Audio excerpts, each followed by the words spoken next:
the Nevertron. I'll break it down into a couple of different. Syria, Lagos has become one of the largest exporters of illegal ivory in the world. Live in a third world nation where your votes will get stolen if you can vote there at all.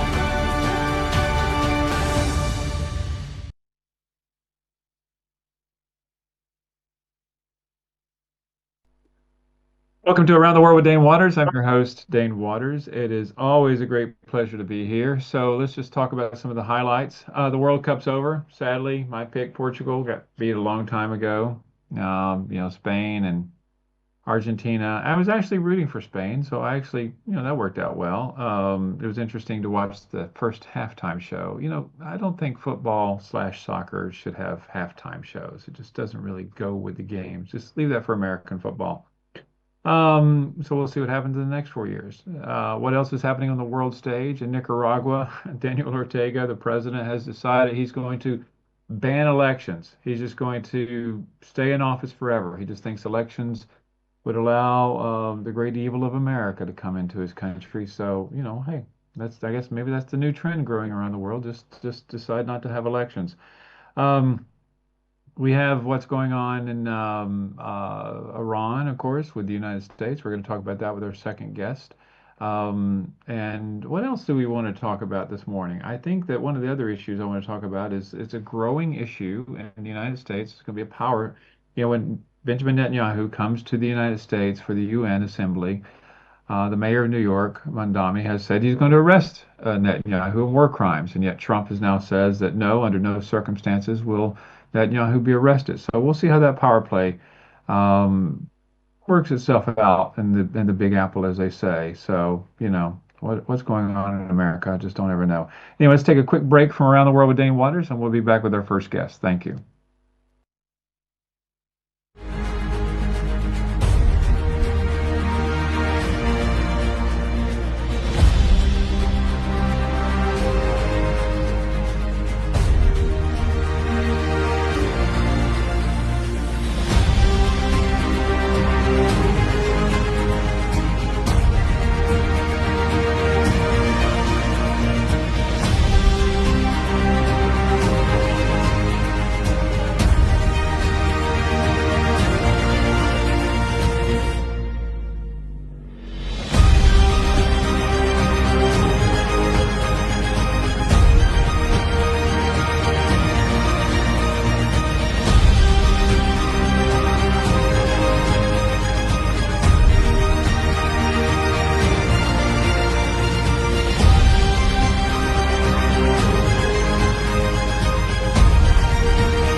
It's just there I am. Welcome back to Around the World with Dane Waters. As usual, not paying attention to what I'm doing here. No wonder my producer really gets onto me all the time. Anyway, I'm very pleased and honored to have Pierre Le Goff. Am I saying that right, Pierre? You did, yeah. It's correct, Okay. Pierre Le Goff. So you're my second Frenchman I've had on my show, and I have to tell you, both Frenchmen are very good looking. I tell you, that's why I don't ever go to France, because I can't ever find a woman there. No doubt about that. So let's talk about, well, first of all, tell us about you. Tell us about your background. Sure. So I'm French. I'm actually French American and naturalized a few years back. And originally a French diplomat. First part of my career, spent 10 years working in Paris, foreign affairs, Middle East security issues. Joined the European Union, the External Action Service, in 2018 for a tour in Jerusalem. So if you do want to talk about Netanyahu being in the US and what's happening there, I have a take on that.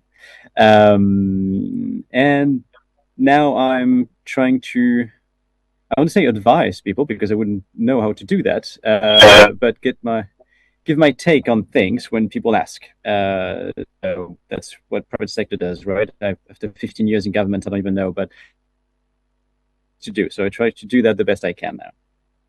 Well, listen, you're going to advise us, so we're going to put those skills to work. Oh, well, okay. Our topic today is supposed to be the far right, but I do want to ask you, since you bring up about Netanyahu, what do you think about that possibility of him being arrested when he comes to the General Assembly? So I think legally it's a very there's a very narrow path to arrest someone that is in the US on a diplomatic visa for the UN General Assembly. As you know, they have a very specific type of visa that's granted to people to come to the UN and address the United Nations. And technically, it means that people are not necessarily on US soil, according to the agreement between the UN and the US. So I think President Trump on this one has the easy way to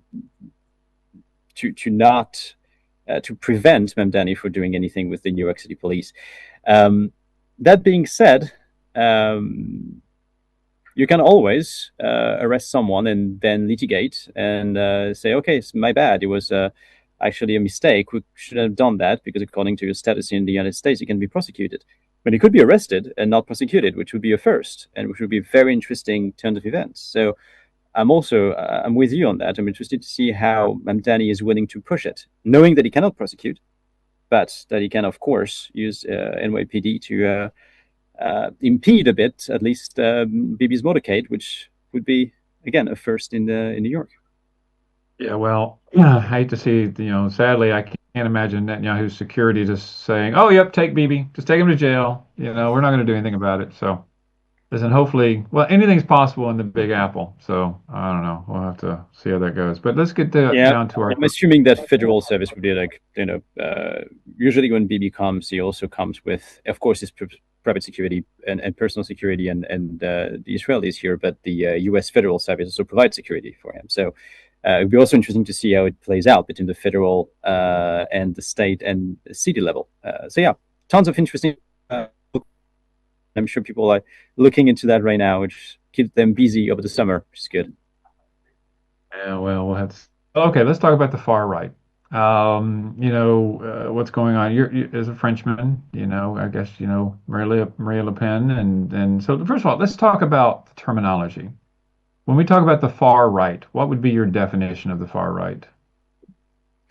So that's a very interesting question, because I think it's the fundamental starting point of where all the other parties got it wrong. Because far right for a long time was something that was out of the political realm for them, for the left and the right, for what we call the traditional parties. It was something that was toxic, something they didn't want to address even, didn't want to confront or debate with people from the far right on a political aspect, on platform, on ideas. They were just saying they are far right, so whatever they say is wrong, and whoever is supporting them is doing that out of protest. Cannot be that they agree with them. And we saw this semantic moves, right, shift now, because I don't think that worked. The strategy of demonizing the far right as something outside of the traditional political spectrum worked. People were the disbelief and the lack of trust that grew between the general public and the traditional parties benefited the far right, and now they are a force that cannot be ignored anymore. It cannot be just labeled as a protest vote. And so now you've seen that in France, you've seen that, of course, in Italy, in Germany, Austria. The far right is an integral part of and even the media, when they talk about it, they mention the far right as a normal political group now in the assembly in France, for example. Not only because it's a big one, but also because they were reintegrated because of their resurgence. Far right is not new, right? In Europe, it's been here for, especially in France, been here for over a century. Of course, we had some spikes in their overall influence of the French politics, but it is clear that in the past 10 years, 15 years, well, since 2000, well, I guess 2002 in France, but mostly in the past 15 years, they've been growing a lot. And far right now just means pretty much what was the conservative movement before is now genuinely considered probably centrist. And far right is now, so you have the far right party. You talk about Le Pen, right? So Rassemblement National, which is the party, is not considered the right almost for a lot of people and a lot of commentators in France. And what is the far right is now, what was the far right is now, you put extreme on there. So you don't say far right, you see extreme right or populist right. When you talk about the movement that still exists that are in the fringes of this political spectrum. But I think that the general cursor shifted from to the right in general in European politics. And what used to be in the margin, the far right used to be in the margin, is now pretty much at, I wouldn't say center right, but pretty much on the traditional right of the political spectrum.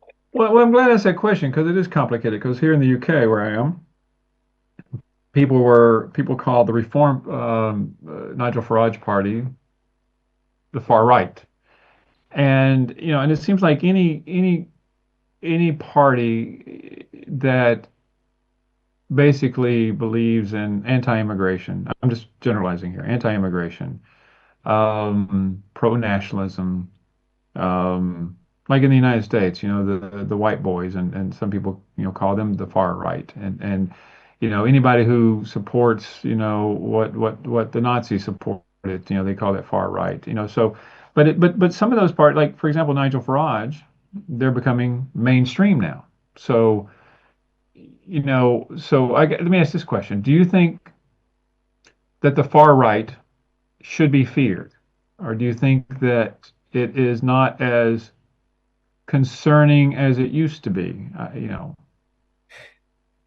So I think again, and we come back to that, I think there's an issue with the label here. Yeah. If you ask me, I think Nigel Farage and the Reform Party for the UK probably should be feared, but not necessarily for the reason you would think. I don't think they are, they haven't been in power. And we've seen that with Trump 1. We've seen that with Trump 2 in the US. When you have a party that is building its rhetoric on some very, very narrow issues, very important probably to certain people like immigration, but they're focusing on that.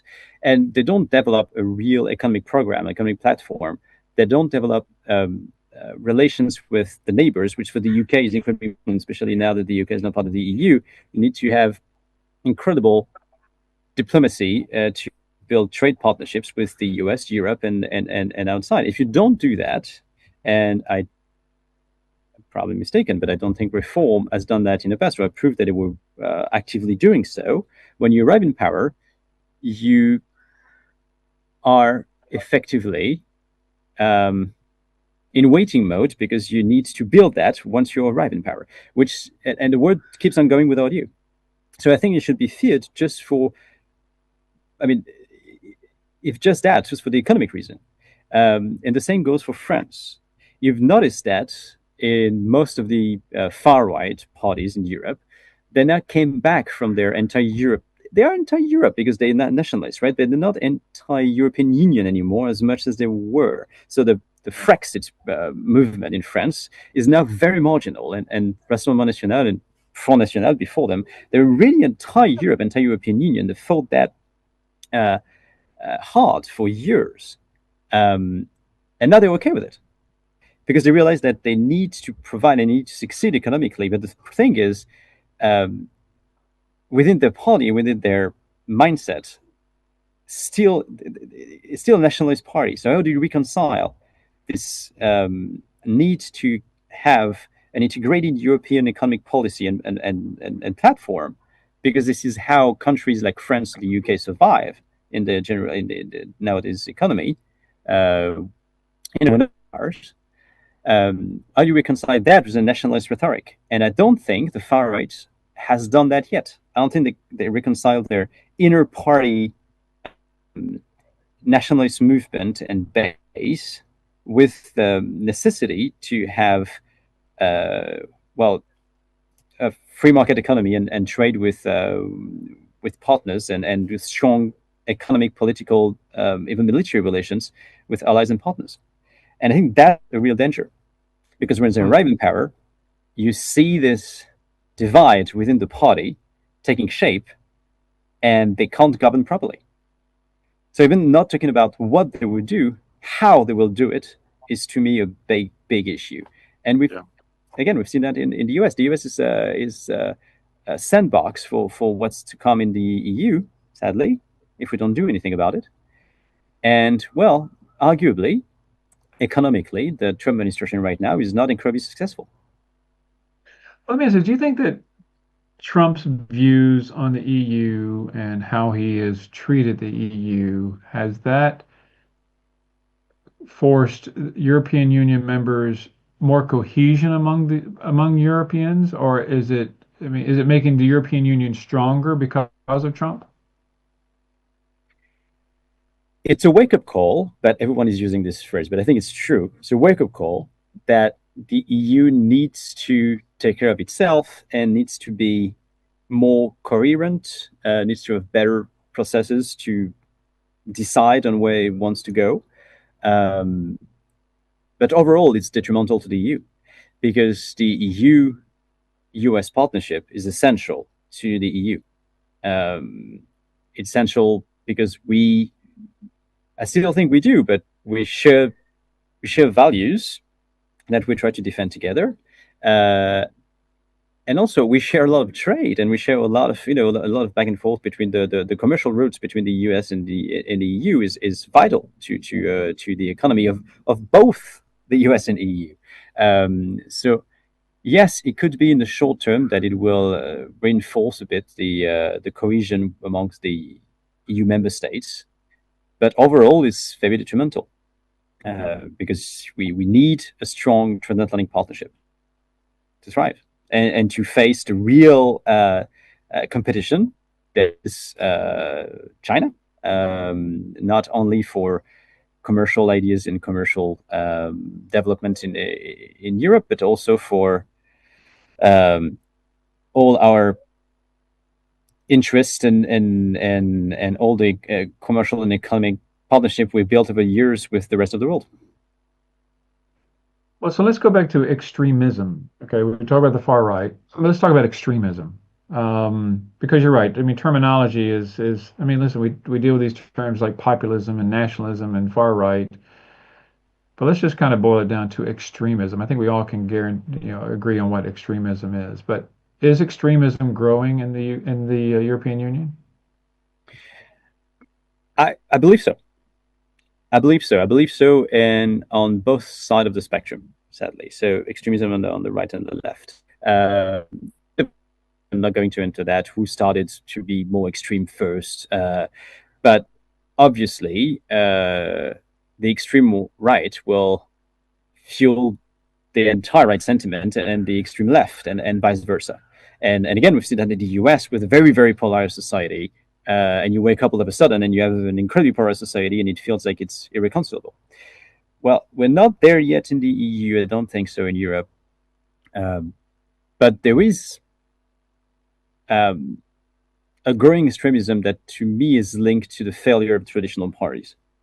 And that's what it alluded to initially, is that I think traditional parties tried to label the extremists, and you talk about the far right, for example, as it was a scarecrow for them to make sure that they would be reelected, and see, it's impossible to vote for them because they have so they would construct the program and try to try to prove before the election how it would be terrible to have a far right government for the people. And people mostly, and France, for example, believed in that. And that's why you had the vote to Macron, for example, in 2017 and 2022, because people don't want a far right government. People don't want an extreme because people believe the argument, but soundly. The only issue is all these traditional parties campaign against, and it's been a while since they campaigned for something. And once they arrive in power, well, they campaign against something, but they don't necessarily have a program that will actually address the root causes of the far right resurgence. Will it be insecurity? Will it be some perception of immigration? Would it be employment, economy, etc.?